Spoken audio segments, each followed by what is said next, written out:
General Napla, Sharadindu Bandyopadhyay. খ্যাংরা কাঠির আগায় একটি আলু বেঁধে দিলে যেরকম দেখতে হয়, নেপালের চেহারাটি ছিল ঠিক সেই রকম। স্কুল শুদ্ধ ছেলে তাকে প্রথমে ন্যাপলা বলেই ডাকত, কিন্তু পরে সে নাম বদলে গিয়েছিল। নেপাল স্কুলের নিচু ক্লাসে পড়ত। তার বয়স ছিল 10 কি 11 বছর, কিন্তু ভারী রোগা বলে তার বয়স আরও কম মনে হতো। একটা ফড়িংয়ের পায়ে যে জোর আছে সেটুকু জোরও তার ছিল না। কিন্তু তবু সে ক্রমে ক্রমে স্কুলের ছেলেদের স্নেহ আর সম্মানের পাত্র হয়ে উঠেছিল।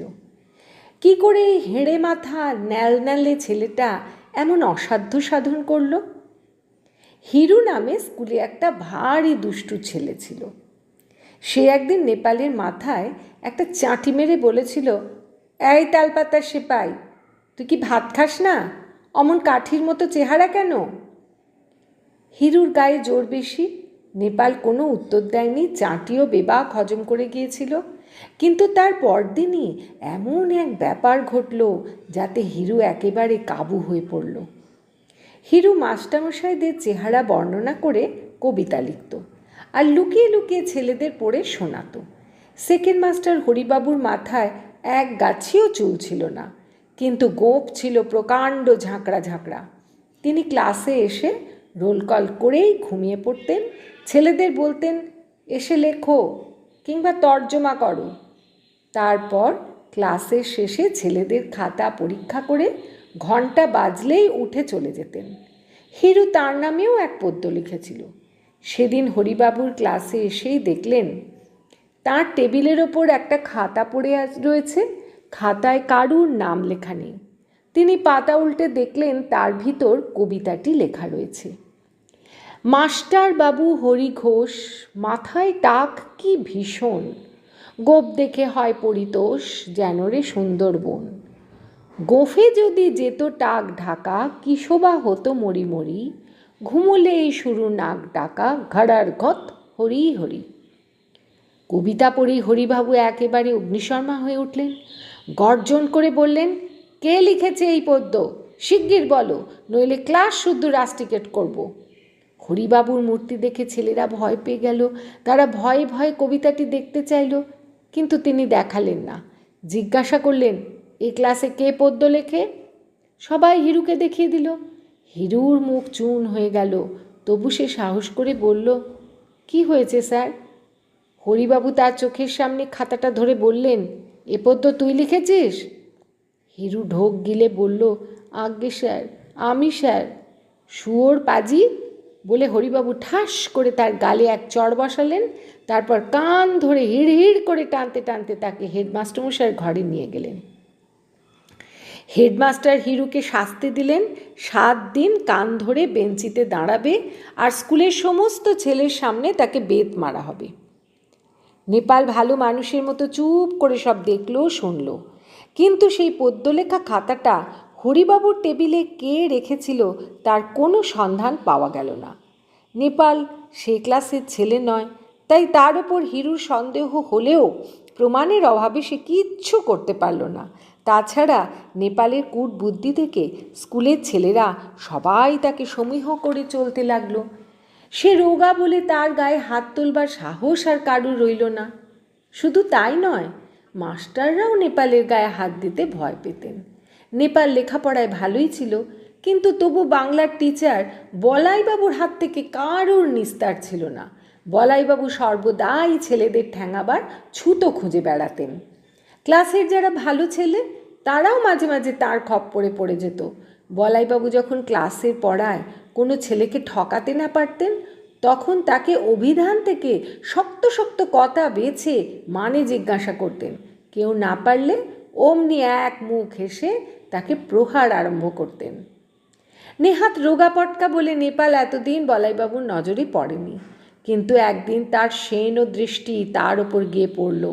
তার মাথায় গাঁটটা মারবার জন্য বলাইবাবুর হাত নিষ্পিস করতে লাগলো। তিনি তার পড়া জিজ্ঞাসা করতে আরম্ভ করলেন।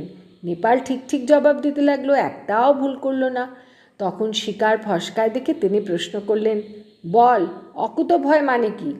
নেপাল ভারী মুশকিলে পড়ল। কথাটা সে শুনেছিল বটে, কিন্তু ঠিক মনে আসছে না মানেটা, কিন্তু উত্তর না দিলে রক্ষে নেই। তাই সে একটু ভেবে নিয়ে বলল, অকুতভয় মানে কুকুরকে যে ভয় করে না। বলাইবাবুর মুখে হাসি দেখা দিল। তিনি বললেন, ঠিক বলেছিস, এদিকে আয়। নেপাল তার চেয়ারের পাশে গিয়ে দাঁড়ালো। তিনি যেন ভারী আদর করে তার চুলের মধ্যে আঙুল চালিয়ে মুঠি শক্ত করে বললেন, খাসা ছেলে, সোনার চাঁদ ছেলে, এবার তোকে একটা সোনার মেডেল দেব বলে চুলে ধরে নাড়া দিলেন। কারুর বুঝতে বাকি রইল না যে বলাইবাবু আজ নেপালকে বাগে পেয়েছেন, সহজে ছাড়বেন না। বিড়াল যেমন আধমরা ইঁদুর নিয়ে খেলা করে, তিনি তেমনি তাকে নিয়ে খেলা করছেন।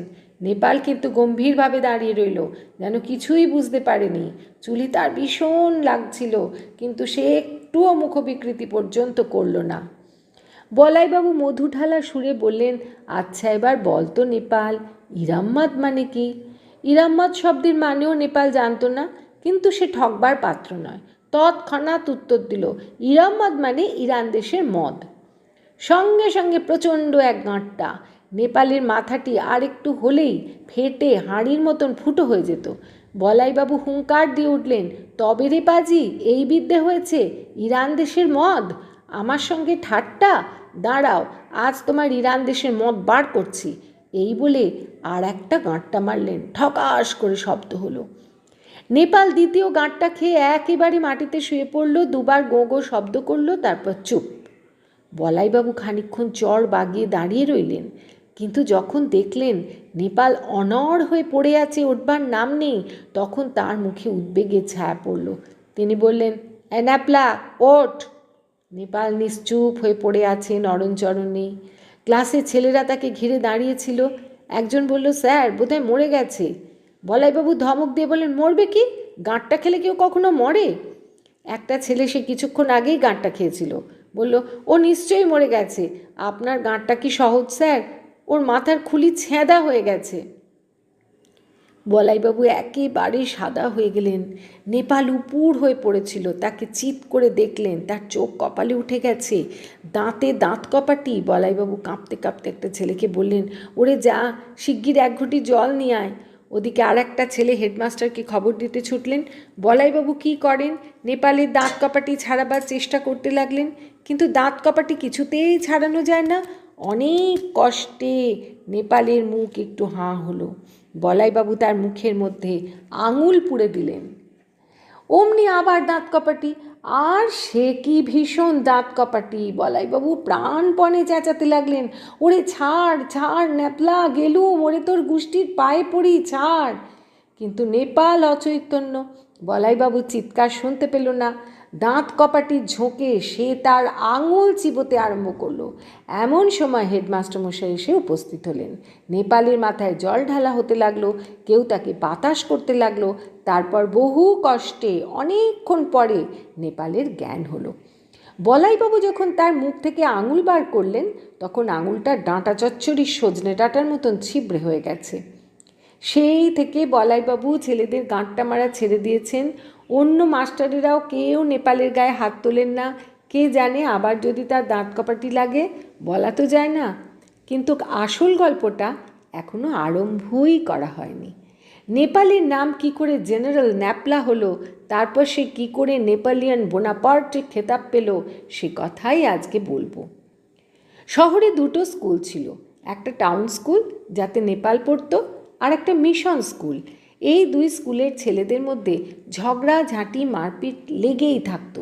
ফুটবল হকি খেলা নিয়ে তাদের চিরদিনের প্রতিদ্বন্দ্বিতা। তাই রাস্তায়, মাঠে, গঙ্গার ধারে কোথাও দুদল ছেলের দেখা হলেই প্রথমে কথা কাটাকাটি, তারপর মারামারি বেঁধে যেত। মারামারির জন্য সর্বদা তৈরি হয়ে দুপক্ষ রাস্তায় বেরোতো। দু পকেটে ঢিল ভরা থাকতো, আর হাতে থাকতো বেতের ছড়ি কিংবা খেজুরের ডাল। দূর থেকে প্রথমে ঢিল ছোড়াছুড়ি চলতো, তারপর পকেটের ঢিল ফুরিয়ে গেলে ক্রমশ দুই পক্ষ এগিয়ে এসে ছড়ি চালাতে আরম্ভ করত।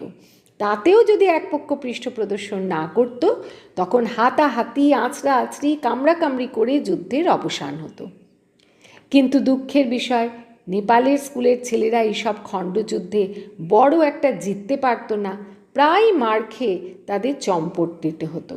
তার কারণ মিশন স্কুলের ছেলেদের মধ্যে খুব বেশি একতা ছিল, আর ছিল তাদের মধ্যে কতগুলো সাঁওতাল খ্রিশ্চান ছেলে। তাদের গা এত শক্ত যে তারা ঢিলফিল গ্রাহ্যই করতো না, একেবারে বাঘের মতো বিপক্ষদের মধ্যে পড়ে তাদের ছত্রভঙ্গ করে দিত। যা হোক, সুখের কথা এই যে বারবার হেরে গিয়েও টাউন স্কুলের ছেলেরা দমে যায়নি, সমানভাবে যুদ্ধ চালিয়ে আসছে। একদিন দুপুরবেলা টিফিনের সময় ছেলেরা স্কুলের মাঠে এখানে ওখানে জটলা পাকাচ্ছে। এমন সময় ফুটবল হাফব্যাক সমরেশ হাঁপাতে হাঁপাতে বাইরে থেকে এসে হাজির হলো। সে বাজারে পেন্সিল কিনতে গিয়েছিল। তাকে এভাবে ফিরে আসতে দেখে সবাই বুঝলো একটা কিছু হয়েছে। সকালে উদ্গ্রীব হয়ে তাকে ঘিরে দাঁড়ালো। সে তখন ব্যাপারটা বলল। বাজারে 5 জন মিশন স্কুলের ছেলের সঙ্গে তার দেখা হয়। তারা তাকে দেখে একসঙ্গে এতখানি জিভ বার করে ভ্যাংচাতে আরম্ভ করে। সে যেখানে যায় তারাও জিভ বার করে তার পিছন পিছন যায়। সমরেশ একা, তারা 5 জন, তাই সে ওদের সঙ্গে ঝগড়া করতে সাহস করেনি। শেষে দূর থেকে তাদের দুহাতে বৃদ্ধাঙ্গুষ্ঠ দেখিয়ে আজ বিকেলে দেখে নেব বলে সে দৌড়ে পালিয়ে এসেছে। গল্প শুনে সকলেরই রক্ত গরম হয়ে উঠল। বাজারের মধ্যে জিভ বার করে পেছন পেছন ঘুরে বেড়ানো দারুণ অপমাননা সকলের মর্মে গিয়ে বিঁধল। 2-4 জন ছেলে তখনই গিয়ে তাদের শাস্তি দেবার জন্য তৈরি ছিল। কিন্তু এই সময় ঘণ্টা পড়ে যাওয়াতে প্রতিহিংসা সাধন আপাতত মুলতবি রাখতে হলো। স্থির হলো ছুটির পর দেখে নেওয়া যাবে। স্কুলের ছুটির পর যথা সময়ে দুই পক্ষের দেখা হলো এবং যুদ্ধ শুরু হলো। ফল কিন্তু আশানুরূপ হলো না। মিশন স্কুলের ছেলেরা জিভ ভ্যাংচানোর খবর জানত। তারা তৈরি হয়ে এসেছিল। কিছুক্ষণ যুদ্ধের পর দেখা গেল যারা প্রতিহিংসা নিতে গিয়েছিল তাদের হাতের চেয়েও পা বেশি চলছে এবং বিশ্বাসঘাতক পাগুলো সেই দিকেই চলেছে যেদিকে শত্রু নেই। সেদিন সন্ধেবেলা টাউন স্কুলের ছেলেরা ভারী মনমরা হয়ে নিজেদের খেলার মাঠে বসেছিল। ফুটবলে লাথি মারবার উৎসাহ ছিল না। এই দারুণ দুর্দিনে ছোট বড়োর ভেদজ্ঞান ঘুচে গিয়েছিল। নিচু ক্লাসের ছেলে উঁচু ক্লাসের ছেলে সবাই বিমর্ষভাবে এক জায়গায় বসে নিজেদের শোচনীয় পরাজয়ের কথা ভাবছিল। লালুর কপাল ঢিবি হয়ে ফুলে উঠেছিল। সে তাতে হাত বুলোতে বুলোতে বলে উঠল, আমরা কি একবারও ওদের হারাতে পারবো না? চিরকালই কেবল হেরে মরব। সকলের মনে ওই কথাটাই ঘুরছে, তাই কেউ আর জবাব দিল না। সুধা বলে একটি ছেলে, সে নেপালের বন্ধু বোধহয়, সকলকে সান্ত্বনা দেবার উদ্দেশ্যেই বলল, সেদিন ন্যাপলা কিন্তু ওদের একটা ছেলেকে খুব জব্দ করেছে।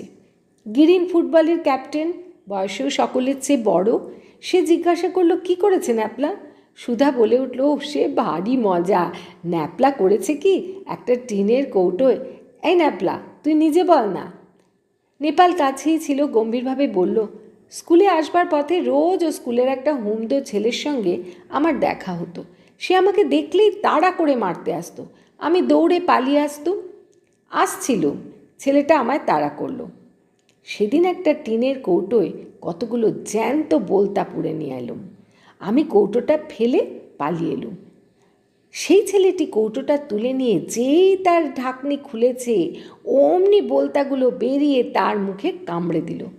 2 মিনিটের মধ্যে তার মুখ ফুলে একেবারে ফুটবল হয়ে গেল। সকলের মুখেই হাসি ফুটে উঠল। গিরিন জিজ্ঞাসা করলো, তুই কৌটোয় বোলতা পুড়লি কী করে? নেপাল যেন একটু আশ্চর্য হয়ে বলল, কেন? কৌটোর তলায় চিনি ছড়িয়ে বোলতা চাকের কাছে রেখে দিয়েছিলাম।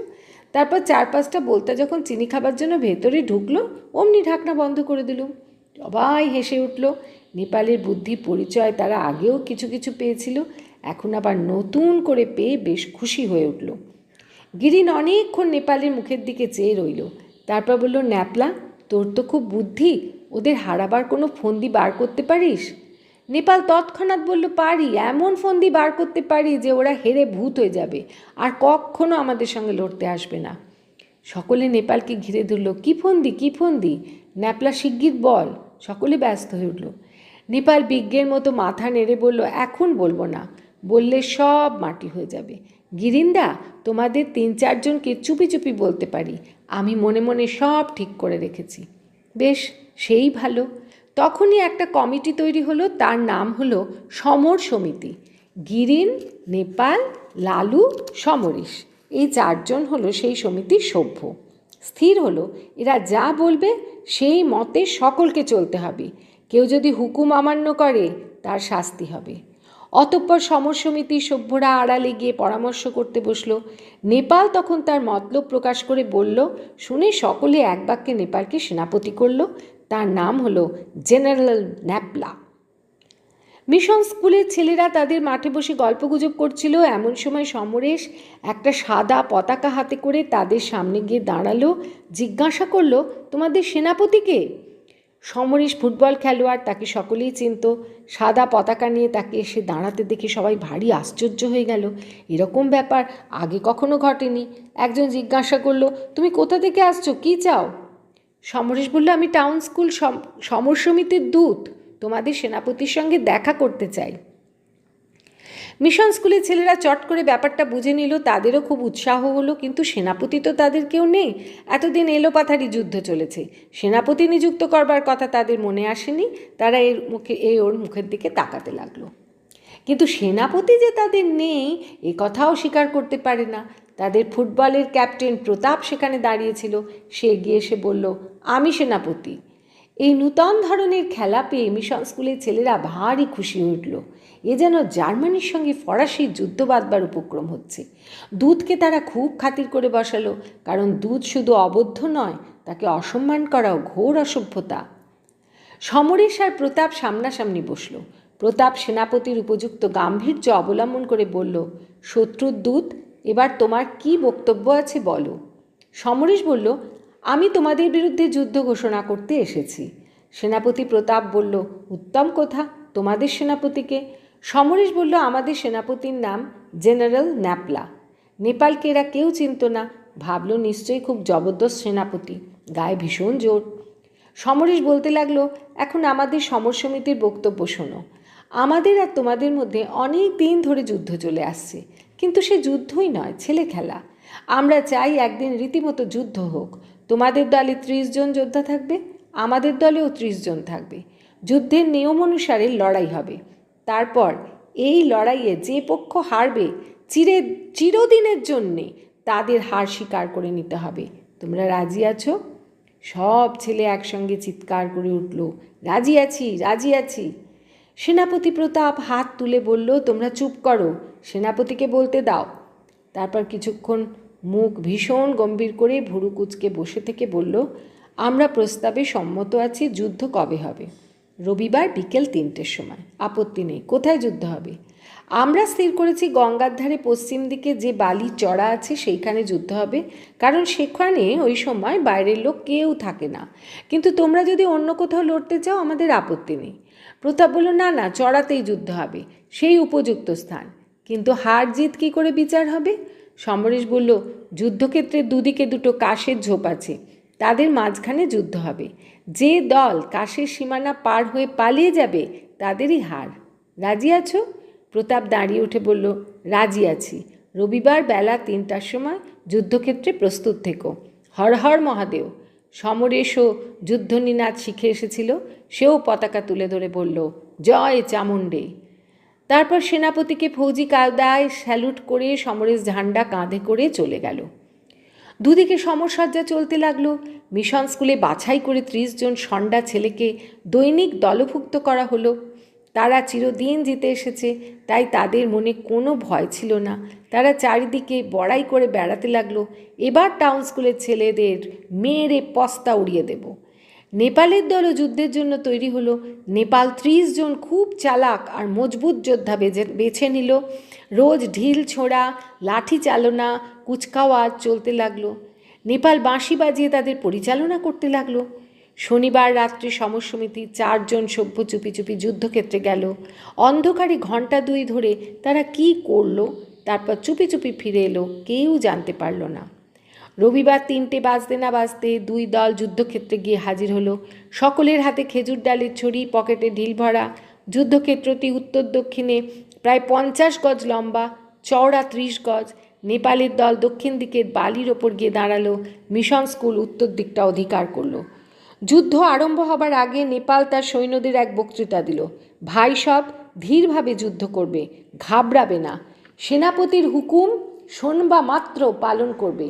বাঁশির সংকেত মনে আছে তো? 1 ফু দিলে আক্রমণ করবে, 2 ফু দিলে পিছু হটবে, আর 3 ফু দিলে মনে আছে তো? ব্যাস, বলো জয় চামুণ্ডে। যুদ্ধ আরম্ভ হলো। দুই পক্ষ প্রথমে নিজেদের কোর্টে থেকে ঢিল ছুটতে ছুটতে আস্তে আস্তে এগোতে লাগলো। নেপালের দল 3 সারিতে সাজানো ছিল, প্রত্যেক 10.5 জন করে। তারা বেশ ফাঁক ফাঁক হয়ে দাঁড়িয়েছিল, তাই সব ঢিল তাদের গায়ে পড়ল না। মিশন স্কুলের ছেলেরা সার বেঁধে দাঁড়ায়নি, এক জায়গায় জড়ো হয়ে দাঁড়িয়েছিল, কাজেই সব ঢিল তাদের মাথায় গিয়ে পড়ছিল। মিশন স্কুলের ছেলেরা যার যখন ইচ্ছে ঢিল ছুটছিল, কোনো নিয়ম শৃঙ্খলা মেনে চলছিল না। কিন্তু নেপালের দল জেনারেলের হুকুম শুনে ঢিল ছুটছিল। নেপাল হুকুম দিচ্ছিল, ফার্স্ট র্যাঙ্ক ফায়ার, অমনি 10টা ঢিল একসঙ্গে শত্রুর মাথায় গিয়ে পড়ছিল। সেকেন্ড র্যাঙ্ক ফায়ার, অমনি আরেক ঝাঁক ঢিল ছুটছিল। ক্রমে 2 দল পরস্পরের 20 গজের মধ্যে এসে পৌঁছল। মিশন দলের ঢিল তখন ফুরিয়ে গেছে, তারা চায় ছড়ি নিয়ে হাতাহাতি যুদ্ধ করতে, কিন্তু নেপালের দল তখনও সমানভাবে ঢিল চালিয়ে যাচ্ছে। মিশন দল আর এগোতে পারছে না, তাদের দলের কয়েকজন জখম হয়ে পিছিয়ে গেল। নেপাল যখন দেখল তার দলের ঢিল ফুরিয়ে আসছে, তখন সে বাঁশিতে ফোঁ দিল, পেঁ। অমনি তার দল জয় চামুণ্ডে বলে ছড়ি নিয়ে বিপক্ষের ঘাড়ে লাফিয়ে পড়ল। মিশন স্কুলের ছেলেরাও তো এই চায়, হাতাহাতি লড়াই করতেই তারা বেশি মজবুত। তারা হর হর মহাদেব বলে মহা উৎসাহে লেগে গেল। আজ কিন্তু নেপালের দলের বুকে ভীষণ সাহস। সেনাপতির বুদ্ধির ওপর তাদের অফুরন্ত বিশ্বাস। তারা জানে আজ তারাই জয়ী হবে, তাই মহা আনন্দে তারা আক্রমণ করলো। যুদ্ধে 2 পক্ষই আহত হতে লাগলো, কারুর পা কেটে গেল, কারুর কপাল ফুলে উঠল। কিন্তু কুচকাওয়াজের এমনই গুণ যে নেপালের দলের একটি ছেলেও আর যুদ্ধ ফেলে পালালো না। 5 মিনিট এইভাবে যুদ্ধ চলবার পর নেপালের বাঁশি বাজলো, পি পি। নেপালের দল তখন পিছু হটতে আরম্ভ করলো। যারা সামনে ছিল তারা যুদ্ধ করতে করতে ধীরে ধীরে পিছু হটতে আরম্ভ করলো। যারা পিছিয়ে ছিল তারা নিজের কোর্টে ফিরে এসে দাঁড়ালো। মিশন দলের ছেলেরা দেখলো নেপালের দল রণে ভঙ্গ দিতে আরম্ভ করছে। তখন তারা ভাবলো আর কি, মেরে দিয়েছি। যদিও তারা খুবই হাঁপিয়ে পড়েছিল, তবুও তারা দ্বিগুণ উৎসাহে শত্রুর কোর্টে ঢুকে পড়ল।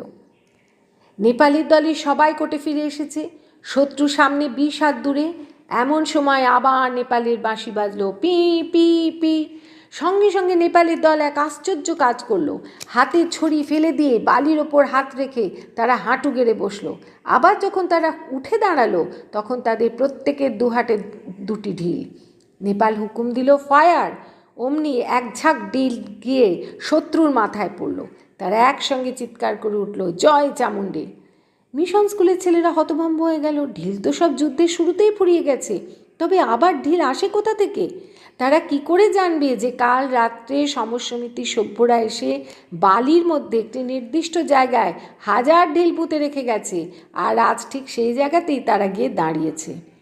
ব্যাপারটা যখন তারা ভালো করে বুঝতে পারল, তখন তাদের বুক দমে গেল। তবু তারা একবার প্রাণপণে চেষ্টা করলো সেই জায়গাটা দখল করতে, কিন্তু কার সাধ্য সেদিকে এগোয়? 30 জন ছেলে মুহূর্তে মুহূর্তে বন্দুকের ছড়ার মতন ঢিল বৃষ্টি করছে। তাদের হাতের ছড়ি কোনো কাজে লাগলো না। 20 হাত দূর থেকে ছড়ি আর কি কাজে লাগবে? এদিকে শিলাবৃষ্টির মতো ঢিল এসে পড়ছে। মিশনের ছেলেদের কারুর নাক থ্যাঁতা হয়ে গেল, কারুর মাথা ফুলে উঠল, কেউ বা পায়ে জখম হয়ে ল্যাংচাতে আরম্ভ করলো। ক্রমে তারা যখন দেখলো এখানে দাঁড়িয়ে থাকলে মার খাওয়া ছাড়া আর কোনো লাভই হবে না, তখন তারা একে একে পালাতে আরম্ভ করলো। নেপাল চিৎকার করে হুকুম দিল, জোরসে ভাই, আর একবার ফায়ার। আর মিশন স্কুলের দল দাঁড়াতে পারল না। প্রথমে তাদের সেনাপতি প্রতাপ চোয়ালে এক ঢিল খেয়ে দৌড় মারল, তারপর আর সকলে যে যেদিকে পেল চম্পট দিল। নেপালের দল মার করে তাদের যুদ্ধক্ষেত্রের বাইরে খেদিয়ে দিয়ে এলো।